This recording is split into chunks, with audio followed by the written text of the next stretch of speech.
से कोई भी आवाज नहीं निकलनी चाहिए। भाई साहब, सबसे पहले मैं चरणों में राम राम करता हूँ। यहाँ पे जो क्रांतिकारी जिनसे हमने लड़ना सीखा, जो हमारे योद्धा है आज के, राकेश टिकैत जी, गुरुनाम चंदूरी जी, मेरे अंकल जी राकेश कोच जी, सुरेश कोच जी, माफी चाहूंगा, सत्तापाल मलिक जी और मेरी माता शक्तियां, मेरी जितनी बहनें, ये सब आज की योद्धा है। एक बार जोरदार ताली बता दी तो इनके लिए बता। अब बात आती है, हिंदुस्तान था जब हम सब एक थे, आजादी के बाद हम हिंदू मुसलमान कैसे हो गए? हमारे पास सर्टिफिकेट कौन बच रहा है? वो संघ जिसने अंग्रेजों की खाकी चड्डी पहननी शुरू की, खाकी चड्डी पहनकर वो संघ हमारे को सर्टिफिकेट दे रहा है कि तू हिंदुस्तानी है, तू हिंदू है, तू मुसलमान है। मैं एक बात कहता हूं, अगर किसी के पास हो इस महफिल के अंदर, अगर संघ के अंदर किसी ने कोई कुर्बानी दी हो, संघ वाले किसी आदमी ने आजादी के लिए कहीं खून बहाया हो, उसका नाम मुझे बताना, अपने ऑफिस में फोटो लगवाऊंगा। एक आदमी ढूंढ के बता देना। संघ तो वो बड़ा नंग है जिसने हमारे को अलग कर दिया। अब बात आती है नू मेवात और मेवातियों की। मेवाती लोग मेव कौन है?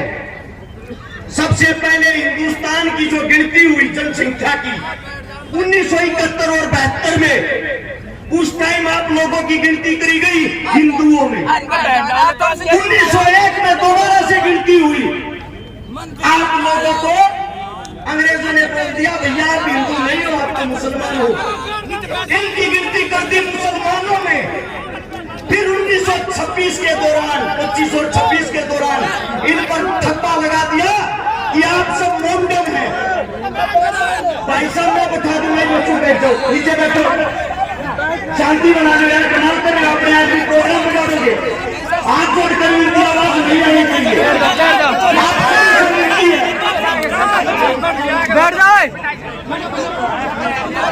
आप सभी साथियों को इतना कहूंगा, आप लोगों को ठप्पा लगा के बता दिया कि आप मुसलमान हो। 1947 में जब हम आजाद हुए, आजाद के बाद एक मिनट, सॉरी, हमारे बीच में एक दूसरों को टूल किट के रूप में इस्तेमाल करते हैं। यहाँ मेवात में एक बड़े भाई, वैसे तो मैं भी आपके बीच में गुजरी था, पर गुजरों की तरफ से प्यार मोहब्बत का पैगाम लेकर उत्तर प्रदेश से समाजवादी पार्टी के विधायक चौधरी अतुल प्रधान जी हमारे बीच में माफी चाहता हूँ। प्रधान जी का स्वागत है। वापिस आते हैं मुद्दे पे। 1947 में हमें आजादी मिली।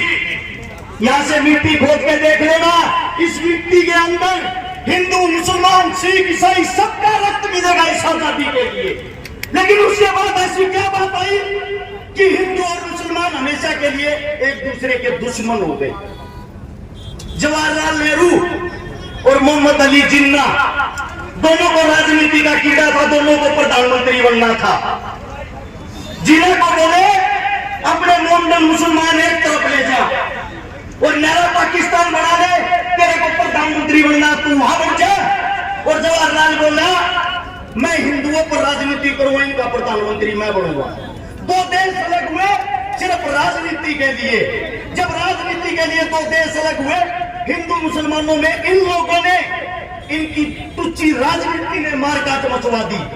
उस मारकाट के अंदर मेवात का भी नंबर आता है। जब मेवात का नंबर आया, मेवातियों को बोला गया हिंदुस्तान को खाली करो, यह आप लोगों का देश नहीं है, पाकिस्तान चले जाओ। दिल्ली से रेल के अंदर बैठाते थे, आप लोगों को पाकिस्तान भेज देते थे। उस वक्त मेवातियों ने कहा हमारा हिंदुस्तान है, हिंदुस्तान किसी के बाप का नहीं, हम रहेंगे हिंदुस्तान में। और अगर पाकिस्तान लेके जाना तो हमारी लाश को लेके जा सकते हो, जिंदा मेवाती को नहीं।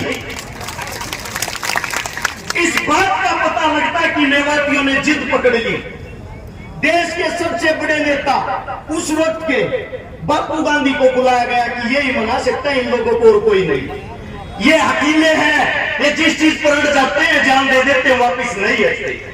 आपके मेवात नू के अंदर घासेरा गांव है, वहां पे बापू गांधी जी आए।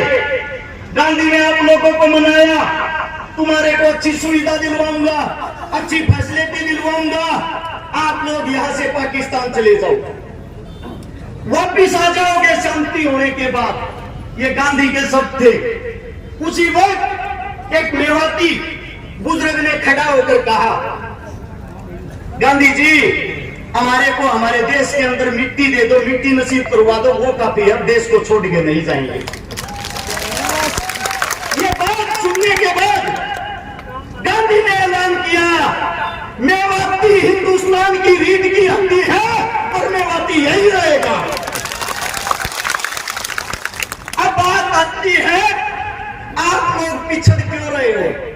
मेवात की खबर पढ़ के देखते हो कभी?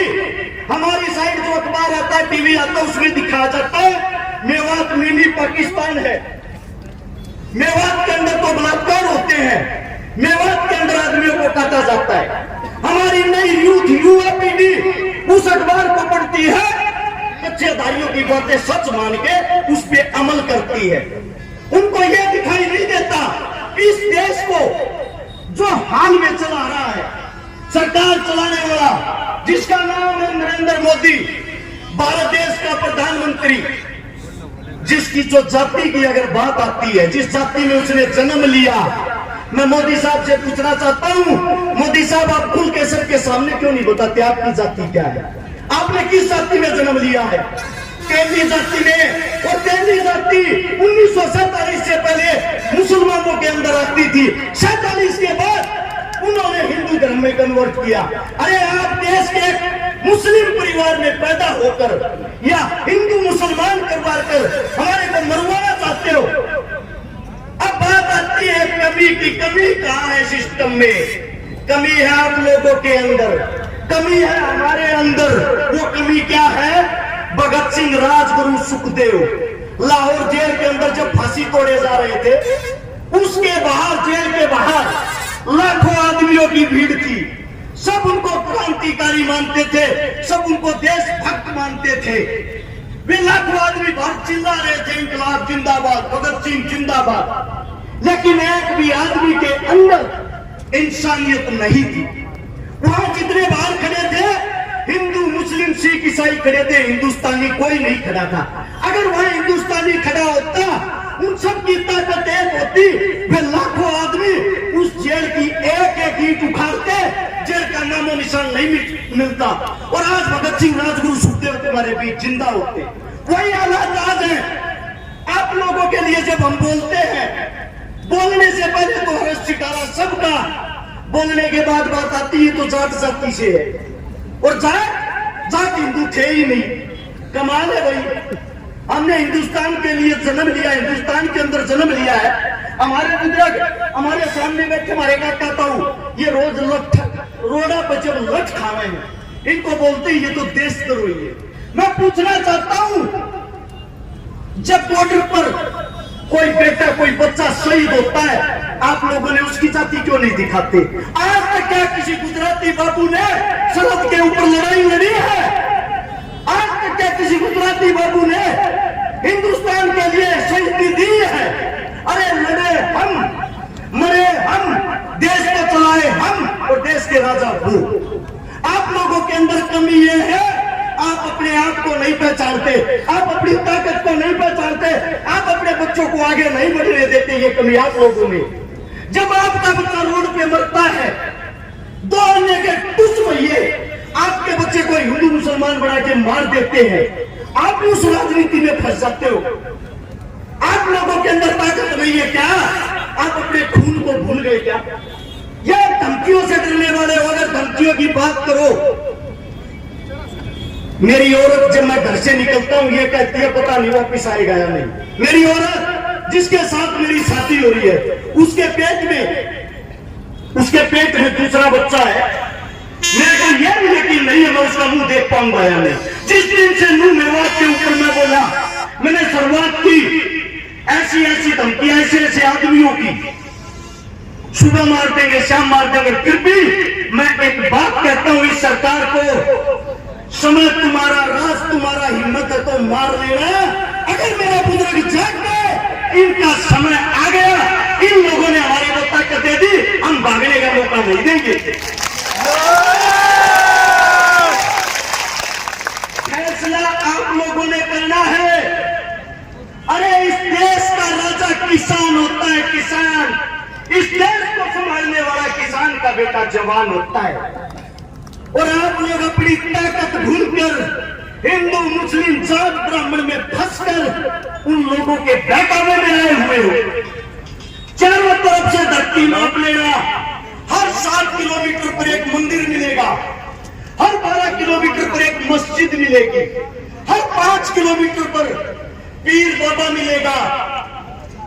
मैं आप सभी साथियों से एक बात पूछना चाहता हूं, सच बताना, दिल से बताना, क्या एक हिंदुस्तान का राजा शिक्षा, स्वास्थ्य, रोजगार, पढ़ाई लिखाई की बातें करता है? जरूरत ही नहीं, क्योंकि उनको मजा आ गया है। हिंदू मुस्लिम उनकी खुराक हो गई है। आप लोगों को लगाओ, कुर्सी पाओ और फिर आप लोग भाड़ में जाओ। अरे आप लोग कब जागोगे? मैं आप लोगों से सिर्फ एक बात कहना चाहता हूं, अगर आप लोग इस मेवात की पंचायत को बिना किसी निरीक्षण के वापस अपने घर चले जाते हो, आपके बेटे, आपके उन बच्चों की उम्मीदें टूट जाएंगी जो आज हमको धमकियां देते हैं। उनकी धमकियां सच हो जाएंगी। और आप लोगों में एक कमी है, जब आप लोगों की कोई लड़ाई लड़ता है उस वक्त तो आप टांग खींचते हो।